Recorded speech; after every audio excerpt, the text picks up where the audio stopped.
ओम श्री गणेशाय नमः। नमस्कार दोस्तों, स्वागत है आपका स्पिरिचुअल एस्ट्रो हीलर में। और आज मैं फिर से आपके सामने लेकर आई हूँ केतु महादशा के बारे में कुछ जानकारी। और इससे पहले मैंने केतु महादशा में अन्य ग्रहों की अंतर्दशाओं के बारे में चर्चा की है, लेकिन आज मैं चर्चा करने आई हूँ केतु महादशा में शनि देव की अंतर की। क्या होता है जब केतु महादशा होती है और उसमें शनि का अंतर आता है। आप लोग जानते हैं कि शनि एक क्रूर ग्रह ग्रह कहे जाते हैं और सबसे ज़्यादा भयंकर यानी भय पैदा करने वाले ग्रह भी हैं, सर्वाधिक पाप ग्रह भी हैं। तो आपने ये शब्द तो सुने ही होंगे, शनि की साढ़े साती, ढैया, या फिर शनि का मार्केज, या फिर शनि की महादशा। ये भी जब ये शब्द जब हम सुनते हैं तो लगभग ये शब्द ऐसे हैं जो कि एक इंसान के दिलो दिमाग में डर पैदा कर सकते हैं। अगर कोई ये शब्द आपके लिए प्रयुक्त करे कि आपको शनि का मार्केश चल रहा है या फिर शनि की महादशा चल रही है, तो इसमें कोई संदेह नहीं है कि आप लोग भी कुछ समय के लिए डर जाएंगे कि शनि की साढ़े साती और क्या हाल होगा जब अगर शनि आपकी कुंडली में शुभ स्थिति में नहीं होंगे। तो जहाँ शनि को एक और क्रूर ग्रह बताया गया है और सर्वाधिक पाप ग्रह बताया गया है, वहीं दूसरी ओर इन्हें न्यायाधीश भी बताया गया है, अच्छे का अच्छा और बुरे का बुरा करने वाला ग्रह। ये ग्रह हमारी कुंडली में दो भावों को रिप्रेजेंट करता है। पहला है दसम भाव और दूसरा है 11वां भाव। दसम भाव यानी कर्म का भाव और 11वां यानी आय का भाव। तो जिन भी व्यक्तियों की कुंडली में ये अपने भाव में विराजमान है तो ये वहाँ पर शुभ फल देते हैं। अगर ये कुंडली के 6वें, 8वें और 12वें भाव में विराजमान है तो जातक को शुभ परिणाम नहीं मिलते हैं। चाहे शनि की साढ़े साती हो या महादशा हो, इस समय आपको शुभ परिणाम देखने को नहीं मिलेंगे अगर ये 6वें, 8वें और 12वें भाव में विराजमान है तो। चलिए बात करते हैं आगे। अब चाहे हम कितनी भी बातें कर ले, लेकिन शनि हमें हमारे पूर्व जन्मों और जो इस जन्म के जो हमारे कर्म हैं उनका फल हमें देते हैं। पूर्व जन्म में हमने जो कर्म किए हैं उनका फल हमें इस समय मिलेगा। चाहे हमने बुरे कर्म किए हैं तो हमें उसका दंड इस जन्म में भुगतना पड़ेगा, या फिर इस जन्म में हमने जो कर्म किए हैं या बुरे कर्म किए हैं उनका फल हमें इस जन्म में निश्चित ही शनिदेव देते हैं। अब जिनको भी साढ़े साती या महादशा इनकी चलती है, वो ही व्यक्ति समझ सकता है जिन्होंने इस चीज़ को झेला है। अन्य कोई व्यक्ति इसको समझ नहीं सकता है।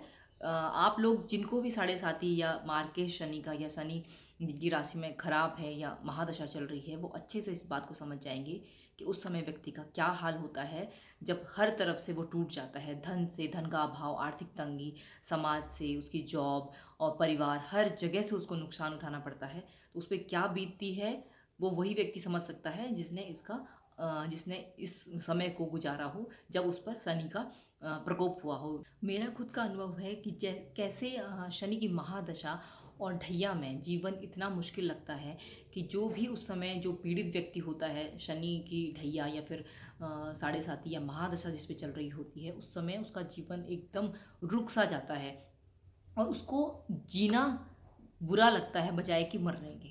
वो चाहता है कि मैं मर जाऊं। वो भगवान से यही प्रार्थना करता है कि मैं अब इन दुखों को और नहीं झेल सकता जितने दुख वो शनि की साढ़े साती या मार्केश या फिर ढैया या फिर महादशा के दौरान झेलता है। तो शनि का जो प्रकोप है, जो उसका जो दंड देने का जो तरीका है, वो बड़ा ही क्रूर है और उस समय व्यक्ति इतना परेशान हो जाता है कि उसको मरना ही अच्छा लगता है।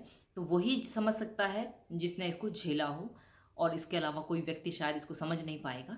अब यहाँ पर मैं आपको शनि के बारे में थोड़ा और जानकारी देना चाहती हूँ कि शनि को दुख दरिद्रता का कारण बताया गया है, मृत्यु का कारण भी शनि को बताया गया है। साथ ही हम शनि को स्थान दिया गया है हमारे शरीर में घुटनों से नीचे का। घुटने से जो नीचे हमारे पैर हैं, यानी कि विशेषकर मसल्स जो हैं उनको, उन पर अगर किसी का दर्द रहता है, घुटने पर दर्द रहता है, पैरों से नीचे के भाग में दर्द रहता है, तो वो यूँ समझें कि उनका शनि खराब है, सही फल नहीं दे रहा है। विशेषकर वो उन्हीं जगह पर काफ़ी प्रभाव डालते हैं अपना। दर्द आपको महसूस होगा उन जगह, लगातार दर्द बना रहेगा।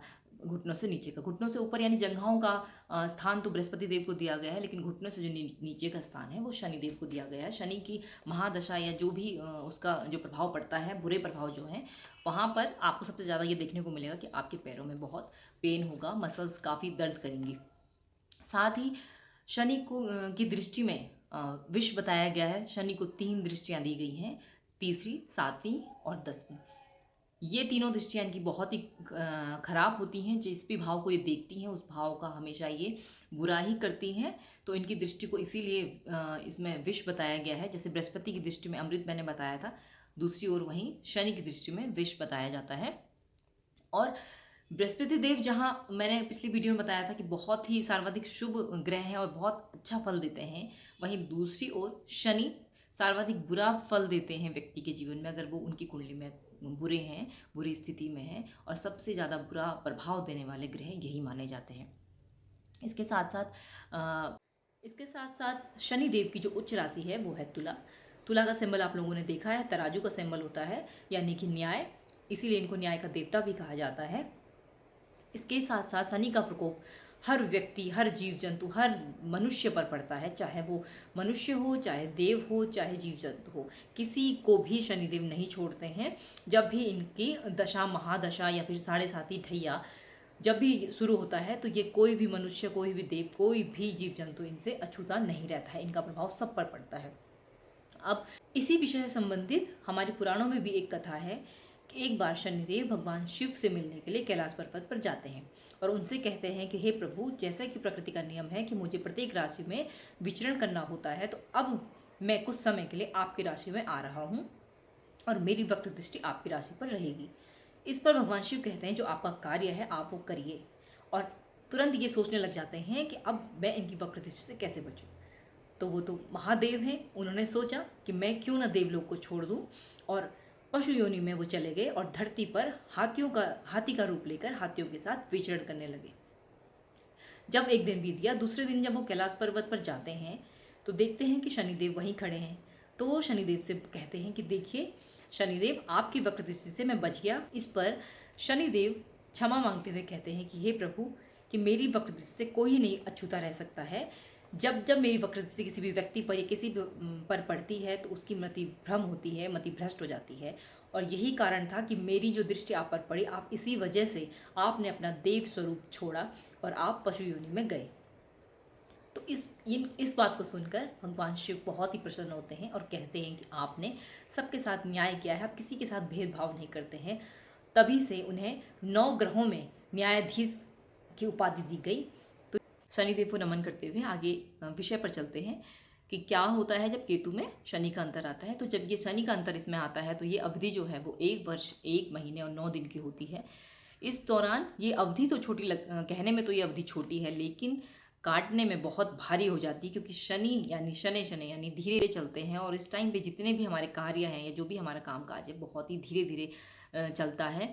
और ये जो अवधि है, ये कालखंड जो है, ये बहुत ही, इसको काटना थोड़ा मुश्किल हो जाता है, या यूँ कहें ये एक महाभारत हो जाती है ये समय को काटना।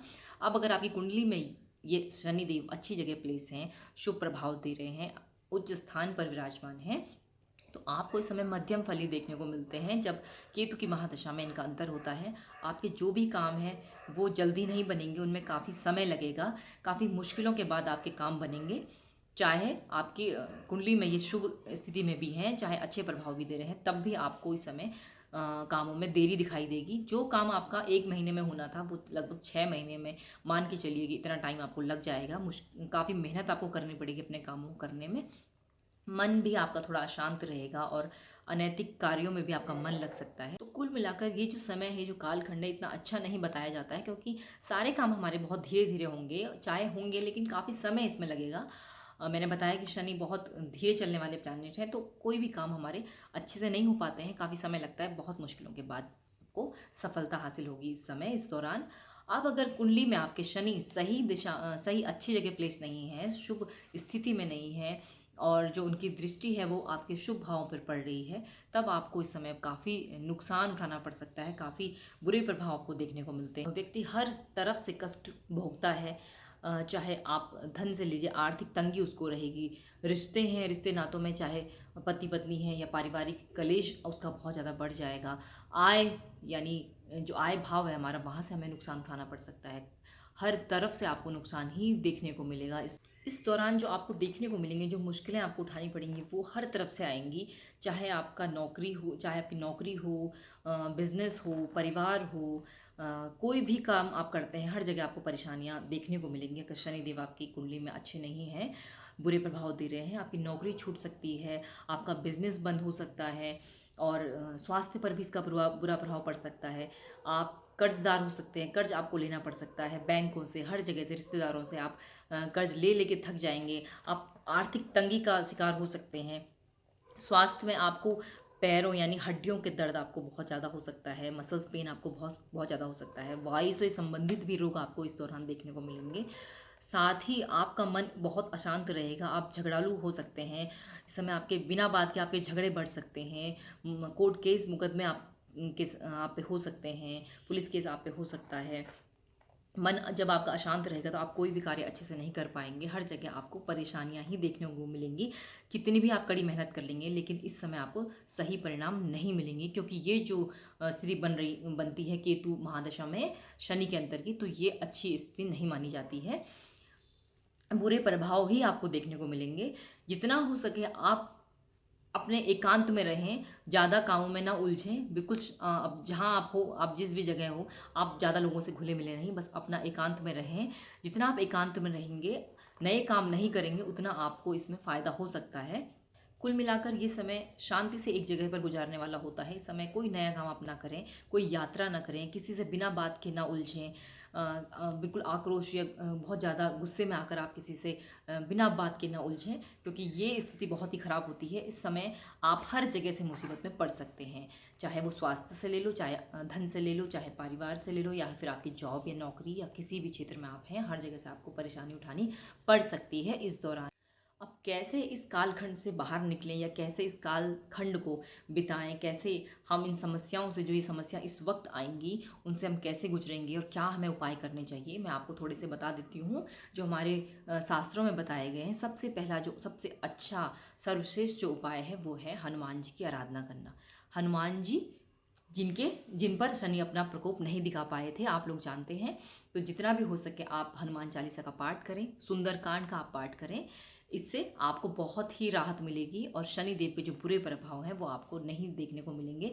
जहाँ एक और अगर आप ये सोचो कि अगर आपके जीवन में कुछ बड़ी घटना होने वाली है तो आपको बस थोड़ा सा खरोच आ सकती है, लेकिन उतनी बड़ी दुर्घटना आपके साथ नहीं होगी जब आप भगवान हनुमान जी की शरण में जाएंगे। दूसरा, आप शनिवार को पीपल के पेड़ में जल अर्पित कर सकते हैं और शनिवार को आप शनि मंत्रों का जाप कर सकते हैं। इसकी एक विधि मैं आपको बता रही हूँ, जो कि आप लोग जैसे मंदिर जाते हैं, मूर्ति के आगे भगवान शनिदेव की मूर्ति के आगे आप पूजा करते हैं, आप ये करते हैं, कोई बात नहीं, लेकिन इसके अलावा मैं आपको एक अन्य उपाय आपको बता रही हूँ। आपने क्या करना है कि घर पे आप अपने पूजा स्थल पर दक्षिण दिशा की ओर एक दीपक रख दें और प्रतिदिन उसे जलाइए सरसों के तेल से। दक्षिण दिशा की तरफ उसका मुख होना चाहिए, उसी तरफ आप बैठिए और वहाँ पर शनि के मंत्रों का ओम शम शनिश्चराय नमः का जाप 108 बार, एक माला या फिर 3 माला या 5 माला आप करिए प्रतिदिन, या फिर प्रत्येक शनिवार को आप इतना करिए। कोई मूर्ति, कोई फोटो आपको, कोई प्रतिमा आपको नहीं लगानी है, बस दक्षिण दिशा की तरफ एक दीपक जलाइए सरसों के तेल का और उससे शनि के मंत्रों का जाप करिए। देखिए शनिदेव के बुरे प्रभाव कैसे आपकी ज़िंदगी से कैसे गायब होते हैं और शनि आपको शुभ प्रभाव देना स्टार्ट कर देंगे। इसके अलावा दूसरा उपाय है कि आप शिव जी की आराधना करें। शिव जी की आराधना से भी शनिदेव प्रसन्न होते हैं। और साथ ही साथ आप दान करें, काली उड़द का दान आप करें प्रत्येक शनिवार को, काला कपड़ा, और आप काले कुत्ते को आप रोटी खिलाएं रात्रि में। इससे भी शनिदेव के प्रभाव से आप बच सकते हैं।